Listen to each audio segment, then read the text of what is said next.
Did you know that Ferrari's new star signing for 2025, Lewis Hamilton, could face one of the biggest technical challenges of his career just when everyone thought he'd return to the top? How could a small design detail ruin his entire year? Stay tuned, because what's happening inside Maranello is much more serious than you imagine.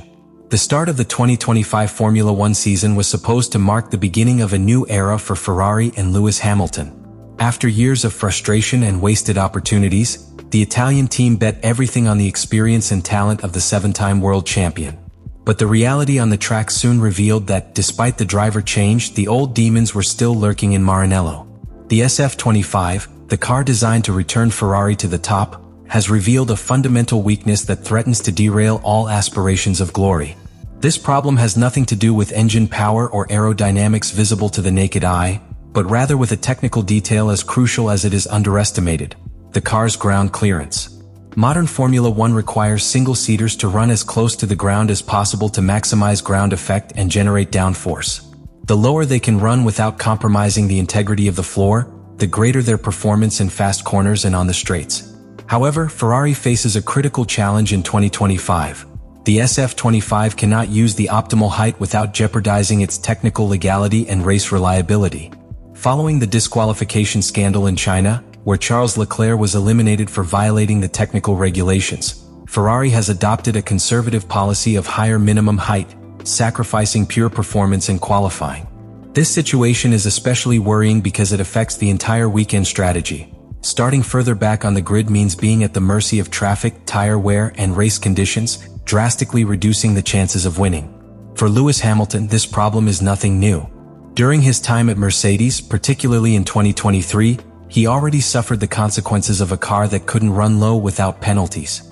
Back then, he was disqualified from the United States Grand Prix due to excessive wear on the floorboard, an incident that forced Mercedes to raise the car's ride height excessively to avoid penalties, thereby losing competitiveness. Now, at Ferrari, Hamilton is facing technical déjà vu, but in an even more desperate situation. The SF-25, unlike its predecessor, appears to have a structural limitation that prevents effective height adjustment without affecting the car's overall balance. The car is overly sensitive to track irregularities, forcing engineers to maintain a safety margin that penalizes its maximum potential. The root of this problem isn't simply poor suspension setup or conservative ride height management. The most recent analysis suggests that Ferrari may have made a deeper design error during the SF-25's winter development. In trying to optimize aerodynamics for more aggressive qualifying, they may have created a platform that relied too heavily on extremely low ride height to be effective, without sufficiently considering track variations or asphalt changes. At circuits like Suzuka, where differences in asphalt between sectors increase bumps and imperfections, this dependence becomes a huge liability. The need to raise the car to avoid damage or technical violations dismantles the original design, leaving Hamilton and Leclerc struggling with a car that is no longer competitive against McLaren, Red Bull, or even Mercedes. The dilemma facing Ferrari is twofold. If they take risks and lower the ride height to maximize performance, they risk disqualification or serious damage to the floor, which would ruin any race. If they play it safe and maintain a conservative ride height as they have so far, they compromise their chances of fighting for the top positions. In a season where the difference between winning and losing can be measured in thousandths of a second, this structural disadvantage is a competitive death sentence. For Hamilton, each qualifying session becomes an exercise in contained frustration, knowing that his talent remains intact, but that the car doesn't allow him to demonstrate it on equal terms. The case of Ferrari and its crisis of height is a powerful warning for all of Formula One. In an era where margins are microscopic, it's not enough to have good drivers or powerful engines. Technical excellence must be absolute, and design must anticipate every variable of the season. Any weakness, no matter how small, can be amplified into an insurmountable barrier. The question that remains after 3 races is whether Ferrari will be able to correct this mistake in time, or if we are witnessing the beginning of another bitter journey for Formula One's most legendary Scuderia. When Lewis Hamilton announced his signing for Ferrari for the 2025 season, the Formula One world stopped for a moment. It was the most media-driven and symbolic move in decades, the most successful driver of the modern era, wearing red in pursuit of his 8th title. The narrative wrote itself. Hamilton, tired of years of frustration at Mercedes, looked to Ferrari for the rebirth of his legend. For the Italian team, it was an attempt to resurrect its historic greatness with the help of undeniable talent. However, expectations, however high, soon collided with the harsh reality that only the asphalt can impose. Hamilton's adaptation to the Ferrari universe, far from being a fairy tale, has turned out to be a much more complex process, filled with technical and human challenges that neither the British champion himself nor the fans expected to face so soon. One of the most significant aspects of Hamilton's arrival at Ferrari has been his willingness to adjust his driving style, something that had been a source of internal tension at Mercedes.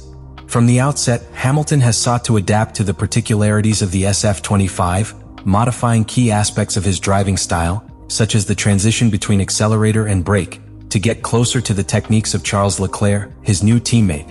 This effort to adapt, especially visible in the high-speed cornering sectors, allowed him to reduce the gap with Leclerc to just a couple of tenths during the first qualifying sessions of the season.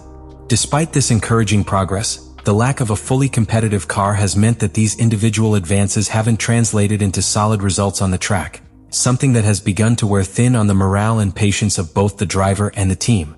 The ideal scenario that many imagined, with Hamilton immediately dominant in red, has been marred by a series of structural issues that have complicated his start to the season. A lack of confidence in the SF-25's rear end, extreme sensitivity to changes in the car's height, and strategic errors from the Ferrari pit wall, as evidenced in Australia, have meant Hamilton has spent more time defending low-risk positions than attacking in search of victories. For a driver of his caliber, accustomed to leading and dictating race pace, this change in dynamic is frustrating. Hamilton is not only facing a new machine that he doesn't fully understand, but also a different team culture, where decisions sometimes don't immediately respond to the most pressing competitive needs. In this context, the relationship between Hamilton and Ferrari is undergoing a testing phase. Both need to find a balance between the immediate pressure for results and the need to build a solid foundation for the future. Hamilton has shown flashes of his former brilliance, such as his performance in the Chinese sprint qualifying, where he returned to being the incisive and calculating driver who brought him so many titles. However, he has also had to deal with frustrating weekends where the car, the strategies, or simply luck have not been on his side. The question now beginning to swirl around Formula One is not whether Hamilton can adapt to Ferrari, but whether Ferrari can adapt to Hamilton in time to save this season from a disappointing outcome. The dissonance between expectation and reality has been evident, but not insurmountable. In the first races of 2025, it has been clear that Hamilton's talent remains intact, his hunger for victory has not diminished, and his commitment to the Ferrari project is genuine.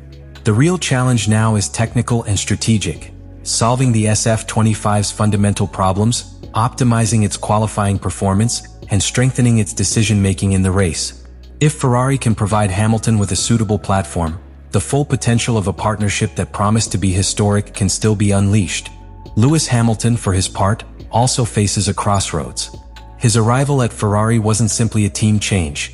It was an emotional and sporting commitment to redeem his legacy and achieve an 8th championship that would establish him as the most successful driver of all time. But to achieve that goal, Hamilton needs a car that matches his ambition. Although he has demonstrated a commendable ability to adapt to the new environment and adjust his driving style to the needs of the SF-25, there is a limit to what a driver, even one of his caliber, can do when the mechanicals aren't responding. If Ferrari fails to provide him with a competitive platform in the coming months, the narrative of this historic alliance could dangerously veer from the dreamed-of epic to frustration and disenchantment. From a strategic perspective, Ferrari must act with a cool head and a long-term vision. Solving the current performance issues is a priority, but they must also ensure they don't jeopardize the development of the 2026 car, a year in which the technical regulations will change drastically. The temptation to pour all resources into saving 2025 could end up being a mistake if not handled intelligently. Lewis Hamilton, familiar with the long cycles of success and failure in Formula One, will surely push to address both fronts, improving the present without neglecting the future. However, media pressure, the team's internal expectations, and the urgency of immediate results mean that every technical decision Ferrari makes in the coming weeks is critical not only for this season, but for the long-term project that convinced Hamilton to wear red. The situation also raises questions about Ferrari's internal stability. Historically, the Scuderia has been a team where technical crises quickly lead to leadership changes, hasty restructuring, and loss of direction. Fred Vasseur's role as team principal will be crucial. He must demonstrate management skills capable of keeping the team focused, avoiding media leaks, and protecting the core team around Hamilton and Leclerc. In this context, any unresolved strategic or technical error in the short term could escalate into a crisis of confidence that would undermine internal morale and could end up alienating not only the star drivers but also key technicians, repeating past mistakes that have cost Ferrari so much over the past decade. Looking ahead, the immediate future of Ferrari and Hamilton hangs by a delicate thread. Recovery won't be easy, but it's not impossible.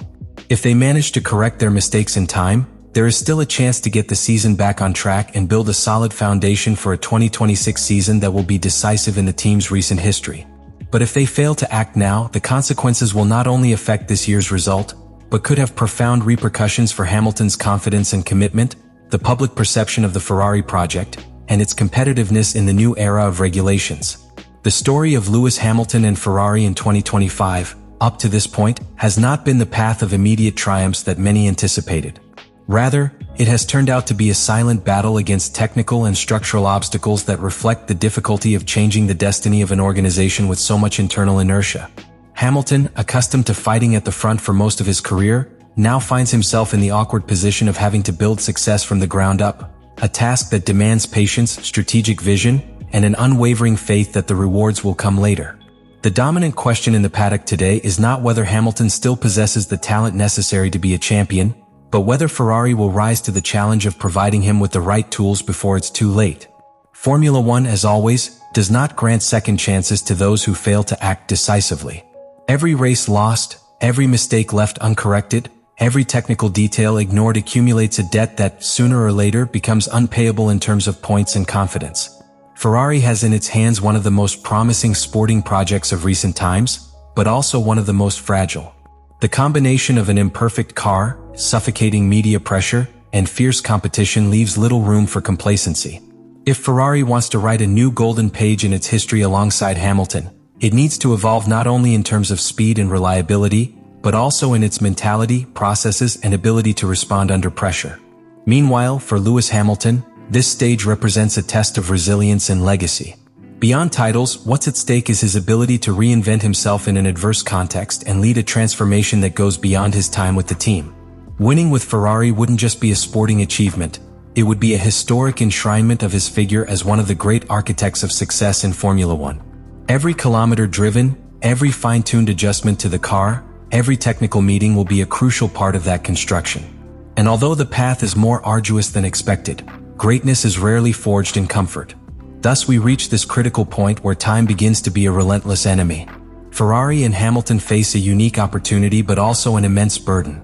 Regaining competitiveness will not be a matter of miracles, but of correct decisions, impeccable execution, and an unshakable conviction that joint effort can change destiny.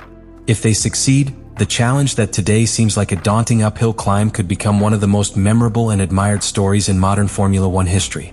And if not, the 2025 season will be remembered as another missed opportunity for two giants who once again dreamed big only to stumble in the attempt.